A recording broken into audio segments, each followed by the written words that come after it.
സിന്ധു ചേച്ചി ഉണ്ടാക്കി അയച്ചു തന്ന ഗോതമ്പ് പായസത്തിൻ്റെ പിക്കാണ്. താങ്ക് യു സിന്ധു ചേച്ചി.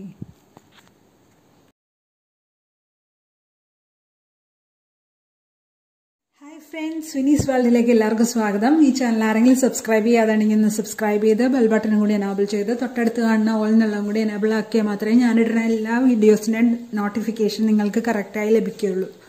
ഞാനിപ്പോൾ ഇവിടെ ഉണ്ടാക്കുന്നത് വറുത്തരച്ച കോഴിയും പിടിയുമാണ്. അതിനായിട്ട് അപ്പപ്പൊടിയാണ് ഞാനിവിടെ എടുത്തേക്കണത്, നൈസ് പൊടി. കുറച്ച് ഉപ്പിട്ട് തിളപ്പിച്ച വെള്ളം ഈ പൊടിയിലേക്ക് ഒഴിച്ചു കൊടുത്ത് നന്നായിട്ട് കുഴച്ചെടുക്കുക. കൈകൊണ്ട് ഇളക്കി കൊടുക്കുക. എന്നിട്ട് കുറച്ച് സമയം കഴിയുമ്പോൾ നമുക്ക് കൈകൊണ്ട് കുഴച്ചു കൊടുക്കാം. ഇനി ഇതിലേക്ക് 4 വെളുത്തുള്ളി, 10 ഉള്ളി ഇത്രയും ചതച്ചിട്ട് അതൊന്ന് ഇട്ട് കൊടുക്കുവാണ്.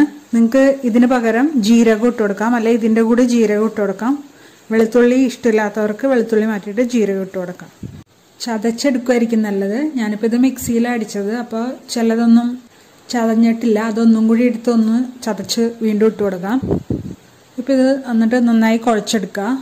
ഒന്ന് പിടിക്കാൻ പറ്റണ രീതിയിലാക്കി എടുക്കുക. ഉണ്ട ഉരുട്ടാനായിട്ടുള്ള പരുവാക്കി എടുക്കുക. ഇതിലേക്ക് കുറച്ച് തേങ്ങ ഇട്ട് കൊടുക്കുകയാണ്. 1 മുറിയുടെ പകുതിയാണ് ഇട്ട് കൊടുക്കുന്നത്. ഇനി അത് നന്നായിട്ടൊന്ന് മിക്സ് ചെയ്ത് ഉരുട്ടാനുള്ള പരുവാക്കി എടുക്കണം. എന്നിട്ട് കുഞ്ഞു കുഞ്ഞു ഉണ്ടകളായിട്ടാണ് നമുക്ക് ഉരുട്ടിയെടുക്കേണ്ടത്. ഈ സമയം നമുക്കൊരു പാത്രത്തിൽ കുറച്ച് വെള്ളം തിളപ്പിക്കാൻ വെക്കണം. ഇതുപോലെ ചെറിയ ഉരുളകളായിട്ട് നമുക്കെല്ലാം ഉരുട്ടിയെടുക്കാം. എന്നിട്ട് നമ്മൾ വെച്ചേക്കണ വെള്ളം തിളക്കുമ്പോൾ അതിലേക്ക് ഓരോന്നോരോന്നായിട്ട് ഇട്ട് കൊടുക്കാം. ഇതിൽ കിടന്നാണ് എല്ലാ ഉരുളകളും വെന്ത് വരേണ്ടത്. 20-30 മിനിറ്റ് വേണ്ടി വരും ഈ എല്ലാ ഉണ്ടകളും വെന്ത് വരാനായിട്ട്. ഇത് വേവണ സമയം കൊണ്ട് നമുക്ക് ചിക്കൻ ഉണ്ടാക്കാം. ഒരു ഉരുളിയിൽ 1 ടേബിൾ സ്പൂൺ എണ്ണ ഒഴിച്ചു കൊടുക്കുന്നുണ്ട്. 12 വെളുത്തുള്ളിയും 1 ഇഞ്ചി, 1 കഷ്ണം ഇഞ്ചിയും കൂടി പേസ്റ്റ് ആക്കിയിട്ട് അതും കൂടി ഇട്ട് കൊടുക്കുന്നുണ്ട്. എന്നിട്ട് നന്നായിട്ടൊന്ന് വാട്ടിയെടുക്കുക. അതൊന്ന് മൂത്ത് വരുമ്പോൾ അതിലേക്ക് 2 സവാള അരച്ചതാണ് ഇട്ട് കൊടുക്കുന്നത്. അതിലേക്ക് കുറച്ച് ഉപ്പും കൂടി ഇട്ട് കൊടുത്തിട്ട് നന്നായിട്ടൊന്ന് ഇളക്കി കൊടുക്കുക.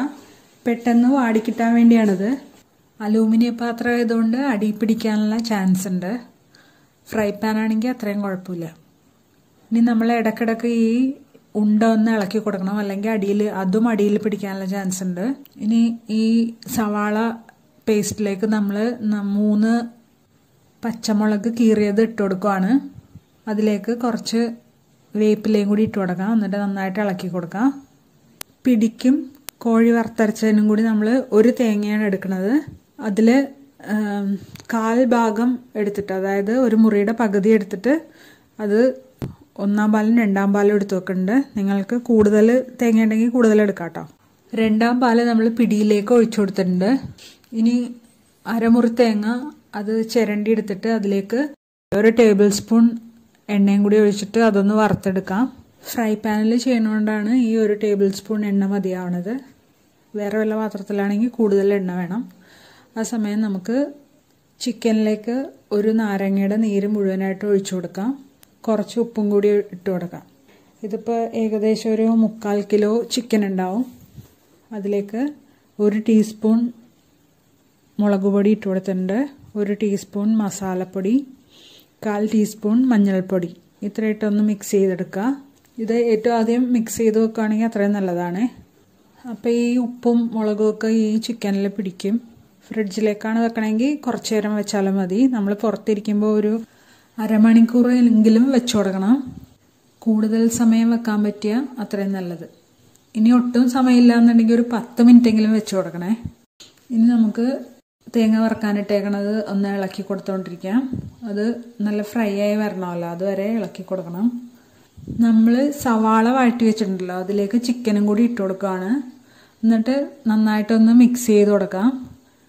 ഇനി ആ സവാളയിലേക്ക് നമ്മൾ മുളക് പൊടിയൊന്നും ഇടേണ്ട ആവശ്യമില്ല. ഈ ചിക്കനിൽ മുളക് പൊടിയും മസാലപ്പൊടിയൊക്കെ ഇട്ടല്ലോ, അതുകൊണ്ട്. ഇനി ഒന്ന് നന്നായിട്ട് മിക്സ് ചെയ്ത് കൊടുത്തിട്ട് ഒന്ന് അടച്ചു വെച്ച് വേവിക്കാം. ഇതിലേക്ക് വെള്ളമൊന്നും ഒഴിക്കേണ്ട. ഈ ചിക്കനിൽ നിന്ന് വരുന്ന വെള്ളത്തിലാണ് നമ്മളിത് വേവിച്ചെടുക്കുന്നത്. വേറെ വെള്ളം ഒഴിച്ചു കൊടുത്താൽ ഇതിൻ്റെ ഈ ചിക്കൻ്റെ ടേസ്റ്റ് പോയി. ഇപ്പം നമ്മളിങ്ങനെ ചെയ്യുമ്പോൾ ഇത് ഒരു ഫ്രൈ ചെയ്ത ഒരു എഫക്റ്റ് കിട്ടും. തേങ്ങ ഇവിടെ നല്ല ഫ്രൈ ആയി വന്നിട്ടുണ്ട്. അതിലേക്ക് നമ്മൾ മസാല ഇട്ട് കൊടുക്കുവാണ്. 1 കഷ്ണം പട്ട, 1 ഏലക്ക, 1/4 ടീസ്പൂൺ പെരിഞ്ജീരകം, കുറച്ച് സാജീരകം, 2 ഗ്രാമ്പൂ, ഇത്ര സാധനങ്ങൾ ഇട്ട് കൊടുത്തിട്ടുണ്ട്. എല്ലാം കൂടി ഒന്ന് മിക്സ് ചെയ്ത് കൊടുക്കുക. എന്നിട്ട് ഫ്ലെയിം ഓഫ് ചെയ്ത് കൊടുക്കുക.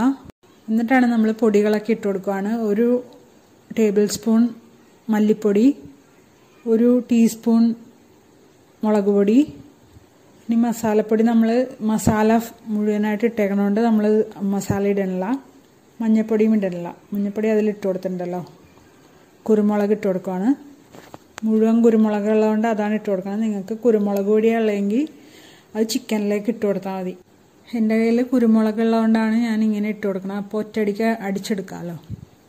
ഫ്ലെയിം ഓൺ ചെയ്ത് വെക്കേണ്ട ആവശ്യമില്ല. അതുകൊണ്ടാണ് ഞാൻ ഓഫ് ചെയ്ത് വെച്ചത്. കാരണം ഇതിലുള്ള ചൂട് കൊണ്ട് തന്നെ ഈ പൊടികളൊക്കെ ഒന്ന് മൂത്ത് വന്നോളും. ചിക്കൻ ഇടയ്ക്കൊന്ന് തുറന്ന് ഇളക്കി കൊടുക്കണം, അല്ലെങ്കിൽ അടി പിടിക്കാൻ ചാൻസ് ഉണ്ട്. നമ്മൾ വെള്ളം ഒഴിച്ചു കൊടുത്തിട്ടില്ലല്ലോ. ഈ പിടിയിലേക്ക് 1/4 പാൽ ഒഴിച്ചു കൊടുത്തിട്ടുണ്ട്. ഇനി അത് തിളക്കൊന്നും വേണ്ട. ഒരു തിള ഇങ്ങനെ വരുമ്പോൾ തന്നെ നമുക്ക് ഓഫ് ചെയ്യാം. പിടി കുഴക്കാൻ നേരത്ത് നമ്മൾ ഉപ്പിട്ടാണ് കുഴച്ചത്. അപ്പം നല്ല ഉപ്പുണ്ടായിരുന്നു. അതുകൊണ്ടാണ് ഞാൻ ഈ വെള്ളത്തിലേക്ക് ഉപ്പിട്ട് കൊടുക്കാത്തത്. പിന്നെ നമ്മൾ ചിക്കനിൽ ഉപ്പിടുന്നുണ്ടല്ലോ, അപ്പോൾ രണ്ടും കൂടി ബാലൻസ്ഡ് ആയിക്കോളും. ഇനി ഇപ്പോൾ ഈ ചിക്കനിലേക്ക് ഞാൻ അരച്ചു വെച്ച തേങ്ങ ഇട്ട് കൊടുക്കുവാണ്. കുറച്ച് വെള്ളവും കൂടി ഒഴിച്ചു കൊടുക്കുക. ഇത് വേവാനുള്ള വെള്ളവും കൂടി ഒഴിച്ചു കൊടുക്കുക.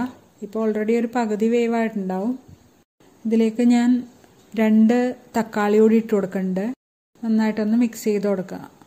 എന്നിട്ട് ഇതൊന്ന് അടച്ചു വെച്ച് നമുക്ക് വേവിക്കാം. ഇത് വളരെ ടേസ്റ്റുള്ള ഒരു വിഭവമാണ്. നിങ്ങളിത് എന്തായാലും ട്രൈ ചെയ്ത് നോക്കണം. ഇനി ഈ തക്കാളി ഒക്കെ ഒന്ന് വെന്ത് വരണവരെ നമുക്ക് അടച്ചു വെച്ച് വേവിക്കാം. ഇതിപ്പോൾ നന്നായിട്ട് വെന്ത് വെള്ളമൊക്കെ വറ്റി വന്നിട്ടുണ്ട്. നമുക്കിനി പിടിയും കൂട്ടി ഒരു പിടി പിടിക്കാം. ഇത് എല്ലാവർക്കും ഇഷ്ടമായി എന്ന് വിചാരിക്കണം. ഇഷ്ടമായെങ്കിൽ ലൈക്ക് ചെയ്യാനും കമൻറ്റ് ചെയ്യാനും ഷെയർ ചെയ്യാനും മറക്കരുത്. സബ്സ്ക്രൈബ് ചെയ്ത് ബെൽ ബട്ടണും കൂടി എനേബിൾ ചെയ്യണേ. Thanks for watching.